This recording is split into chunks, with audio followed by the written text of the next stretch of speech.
caché.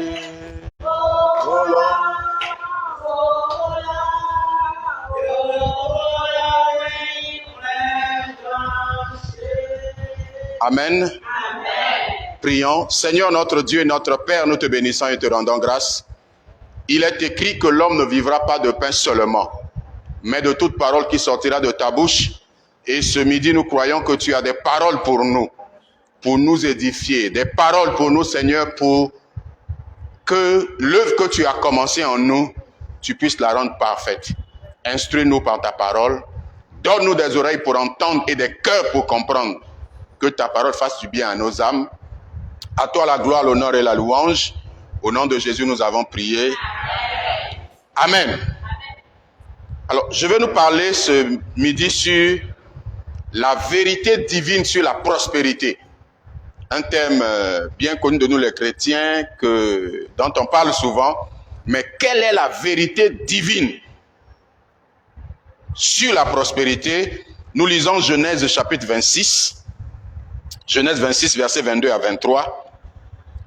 La Bible nous parle d'Isaac et la Bible dit ceci. Il se transporta de là et creusa un autre puits pour lequel on ne chercha pas querelle. Et il l'appela Rehoboth, car dit-il, l'Éternel nous a maintenant mis au large et nous prospérons dans le pays. Il remonta de là à Beersheba. Amen. Donc ici, il est question d'Isaac. Isaac, le fils d'Abraham, Isaac, le fils de la promesse. Il est arrivé que dans le pays de la promesse, la famine a frappé. Et dans sa quête de la solution, Isaac a quitté donc le pays de la promesse et s'est retrouvé à Guérar chez les Philistins. Ayant vu les circonstances défavorables à Guérar, Isaac avait fait le projet d'aller en Égypte, toujours à la recherche de la solution. Alors Dieu va apparaître à Isaac et va lui dire de ne pas descendre en Égypte, de rester à Guérar qui le bénira là. Donc c'est donc à Guérar, dans ce temps de crise et de famine, que Dieu a commencé à bénir Isaac, jusqu'à ce qu'il est devenu fort riche. Et Isaac est arrivé à une étape de sa vie et où il a ouvert sa bouche pour dire, Dieu nous a maintenant mis au large et nous prospérons dans le pays. Donc ici, Isaac parle de la prospérité. Isaac a été prospère. Et Genèse 26, c'est la première fois dans la Bible qu'on retrouve le mot prospérité. On peut voir bénédiction, bénédiction, mais c'est à partir d'Isaac que la Bible a commencé à employer le terme prospérité. Prospérer, c'est que les choses marchent pour quelqu'un. Prospérer, c'est que quelqu'un puisse aller de l'avant. Donc Isaac était arrivé à un stade de sa vie où lui-même il était conscient que Dieu a commencé à le faire prospérer. Alléluia. Alors, bien aimé dans le Seigneur, quand nous parlons de la prospérité, déjà avec Isaac et à travers les autres passages de la Bible qui parlent de la prospérité, nous nous rendrons compte que la prospérité n'est pas un fait. La prospérité est un processus. On ne se lève pas du jour au lendemain et on devient prospère. La prospérité suit un processus. C'est quand vous suivez le processus, dans le processus, vous arrivez à une étape où on parle de la prospérité. Donc nous savons que Isaac a quitté chez lui au temps de la famine. Isaac a semé à Guérar et Isaac a commencé à creuser les puits jusqu'à ce qu'il arrive à dire « Nous prospérons dans le pays ». Donc, la prospérité n'est pas une fin en soi. Beaucoup de fois, beaucoup de chrétiens passent à côté de l'essentiel parce que lorsqu'ils marchent un peu avec Dieu et que Dieu commence à les bénir, Dieu commence à les rendre prospères, beaucoup de gens retrogradent. Il y a même d'autres qui quittent carrément la foi. Quand Dieu commence à les rendre prospères, ils n'ont plus le temps pour Dieu. Ils n'ont plus le temps pour les choses de Dieu. Ils n'ont le temps que pour les affaires, pour l'argent et pour les autres choses. Bien-aimé, la prospérité n'est pas une fin. La prospérité est une étape dans notre marche avec Dieu. Pourquoi ce n'est pas une fin? Le verset 23 dit, de là, donc Isaac était arrivé au stade où il dit, Dieu nous fait prospérer dans le pays. Et la Bible dit, de là, il remonta de là à Beersheba. Beersheba, c'est le 7e puits, c'est le lieu de l'accomplissement. Donc l'accomplissement n'était pas la prospérité, mais plutôt Beersheba. Isaac devait aller à Beersheba, et c'est à Beersheba que les gens de Guérar, le roi, ce chef de son armée, viendront vers Isaac pour lui dire, nous reconnaissons maintenant que toi, tu es un béni de l'Éternel. Donc pour que Dieu puisse accomplir toute sa promesse, la prospérité a été une étape. Ce n'était pas la fin, c'était une étape vers là où Dieu veut nous amener. Alléluia. Quand nous prenons la vie de Joseph, Joseph qui avait la révélation, Dieu allait l'élever au-dessus de ses frères. Joseph est arrivé à une étape de sa vie, dans Genèse 39. Joseph était aussi prospère comme Isaac. Genèse chapitre 39, versets 2 à 3. L'Éternel fut avec lui et la prospérité l'accompagna. Il habitait dans la maison de son maître l'Égyptien. Son maître vit que l'Éternel était avec lui et que l'Éternel faisait prospérer entre ses mains tout ce qu'il entreprenait. Joseph trouva grâce aux yeux de son maître qui l'employa à son service et l'établit sur sa maison. Voilà encore une personne. La promesse de Dieu par rapport à Joseph était qu'il devait être élevé au-dessus de ses frères. Nous connaissons l'histoire. L'accomplissement n'était pas la prospérité. Ici, il a été prospère. La Bible dit que Dieu faisait prospérer tout entre ses mains. Mais ce n'était pas ici la fin de la vie de Joseph. Ce n'était pas encore l'accomplissement. Joseph devait aller un peu plus loin parce que selon les Écritures, l'accomplissement, c'est quand Joseph a été élevé par Pharaon comme étant son bras droit ou son premier ministre. Quand Joseph a commencé à gouverner en Égypte, c'était ça l'accomplissement. Mais entre la promesse et l'accomplissement, il y a eu au milieu la prospérité. Bien aimé, beaucoup de chrétiens, même des serviteurs de Dieu, ont commencé, mais ils ne sont pas arrivés au bout. Quand ils sont arrivés à l'étape de la prospérité, ils ont abandonné. D'autres ont carrément dérouté. Bien aimé, la prospérité, ce n'est pas quelque chose que nous recherchons. C'est quand nous sommes dans le processus dans la marche avec Dieu, il y a une étape où nous arriverons où Dieu nous rendra prospères. Au lieu de chercher la prospérité à tout vent, au lieu de jeûner, de se tuer parce qu'on veut être prospère, nous devons jeûner et prier parce que nous voulons être agréables à Dieu. Jeûner et prier parce que nous voulons marcher avec Dieu selon sa parole. Quand nous marcherons avec Dieu selon sa parole, Dieu nous rendra prospères. Joseph n'a pas prié pour être prospère. Isaac n'a pas prié pour être prospère. Ils ont marché avec Dieu et dans la marche avec Dieu, la prospérité les a accompagnés. Bien aimé, la prospérité, c'est un processus. La prospérité fait partie de notre marche avec Dieu. Amen. Amen. Alors, quand nous parcourons la Bible, tous les versets de la Bible qui parlent de la prospérité nous font comprendre que c'est un processus. Pour être prospère, il y a toujours quelque chose que nous devons faire en amont. Et pour cela, je donne 3 exemples ou 3 raisons qui précèdent la prospérité. La première, Genèse 39, versets 2 à 3, la Bible dit, nous avons lu, l'Éternel fut avec lui et la prospérité l'accompagna.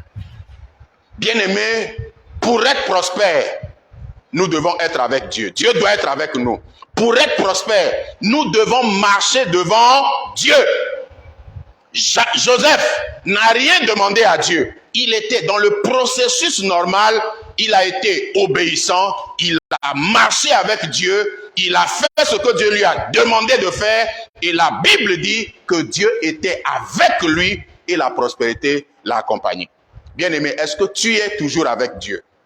Est-ce que tu marches toujours avec Dieu? Ou bien as-tu fait fausse route? Ou bien as-tu changé de direction? Est-ce que tu continues encore de marcher avec Dieu? Quand tu as reçu le Seigneur, tel que ton cœur aimait Dieu, la manière dont tu prenais avec zèle et ardeur les choses de Dieu, est-ce que c'est la même chose que tu fais aujourd'hui? Joseph est resté ferme. Vous allez voir qu'ici, même quand la femme de Potiphar a voulu le dérouter, il est resté ferme, droit dans ses bottes, parce qu'il savait où Dieu l'amenait. La prospérité, bien aimé, quand la prospérité arrive, la prospérité attire la tentation. Quand la prospérité arrive, elle attire les épreuves.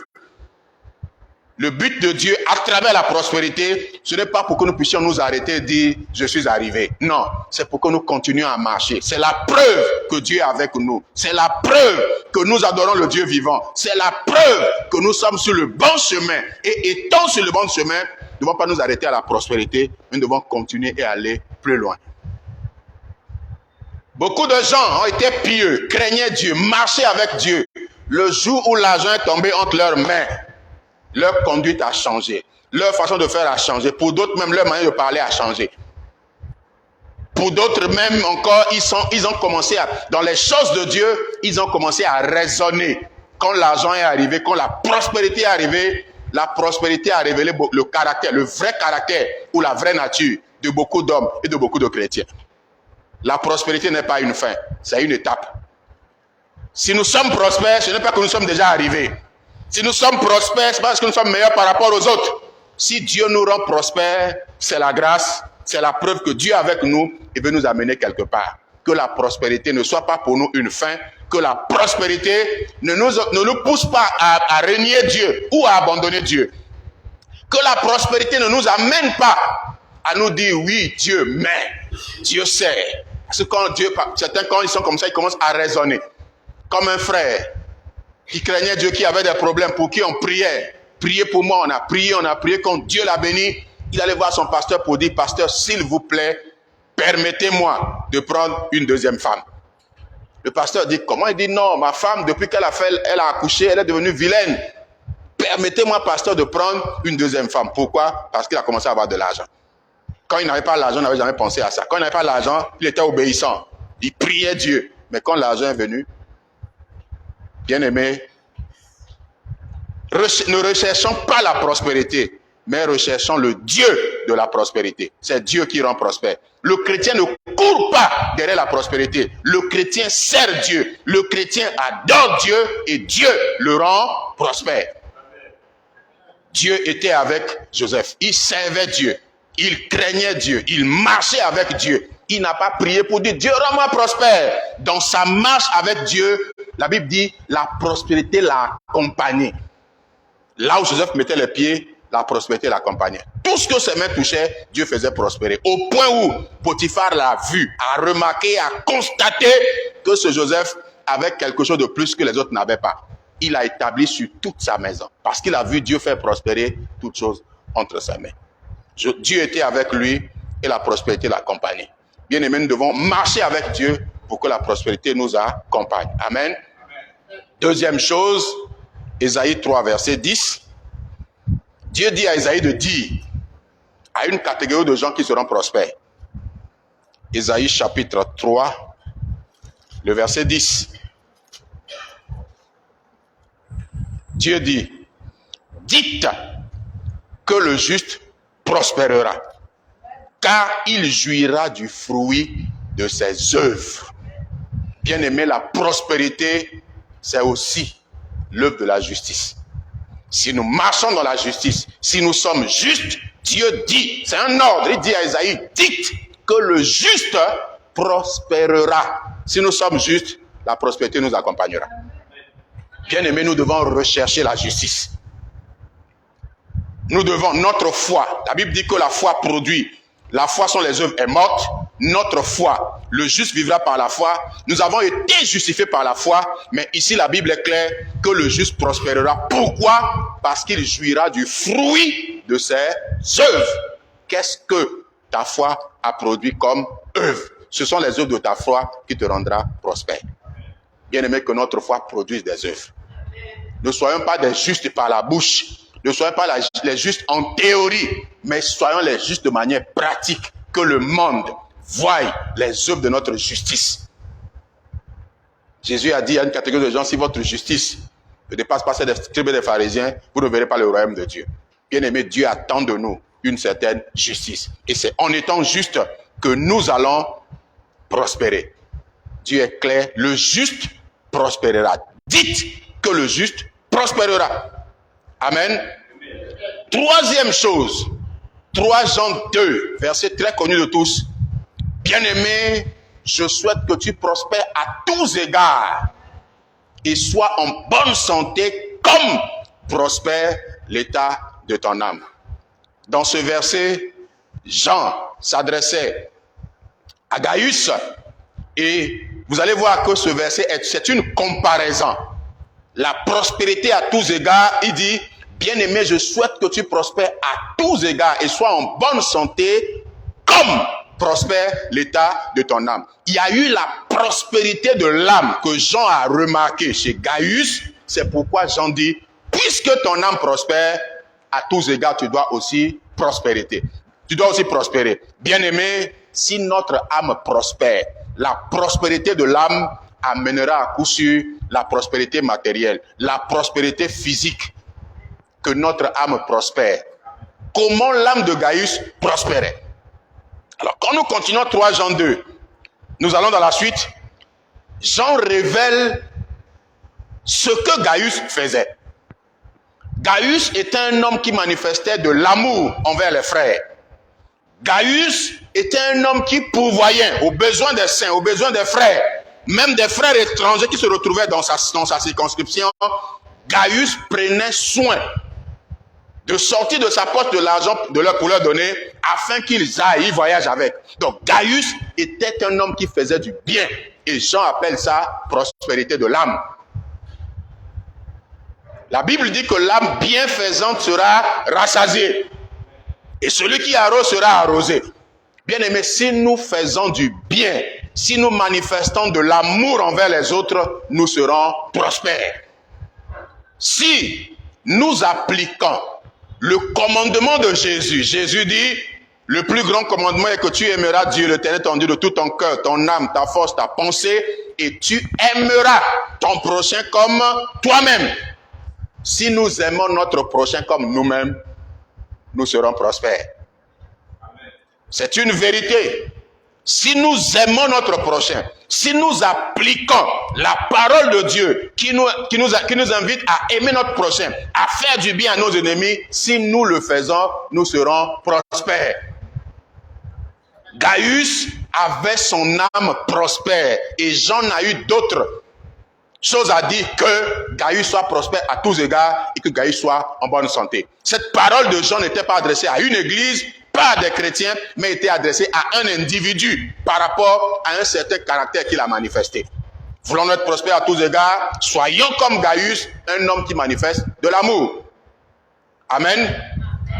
Quatrième raison pour finir, si nous voulons être prospères, nous devons affronter les épreuves et être victorieux. Bien-aimé, la victoire sur les épreuves rend prospère. Quelqu'un me reçoit? Dans Daniel chapitre 3, le verset 30, les 3 compagnons de Daniel, quand ils sont passés par la fournaise ardente, la Bible dit après cela. Donc après la fournaise ardente, après l'épreuve du feu, les 3 compagnons de Daniel, ils vont devenir prospères. Daniel chapitre 3, verset 30, nous dit ceci, après cela.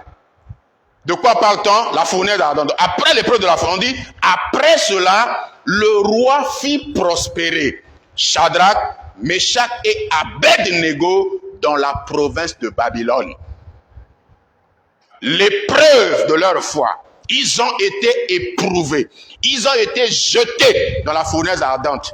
Ils ont accepté à cause de Dieu, parce qu'ils aimaient Dieu. Ils étaient des adorateurs véritables. Ils ont affronté l'épreuve. C'est après l'épreuve qu'ils ont prospéré. Daniel, si nous parlons de Daniel, Daniel aussi, après qu'il est passé par l'épreuve, où il a été jeté dans la fosse au lion, quand il est sorti de là, Daniel a prospéré. Le roi l'a fait prospérer. Bien aimé, là où il y a des épreuves, derrière les épreuves, il y a une prospérité qui se cache. Derrière l'épreuve, il y a une prospérité qui se cache.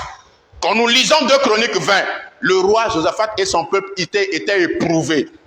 Et derrière l'épreuve, il y avait une bénédiction, il y avait Beraka. Le peuple de Josaphat a eu 3 jours pour piller le butin.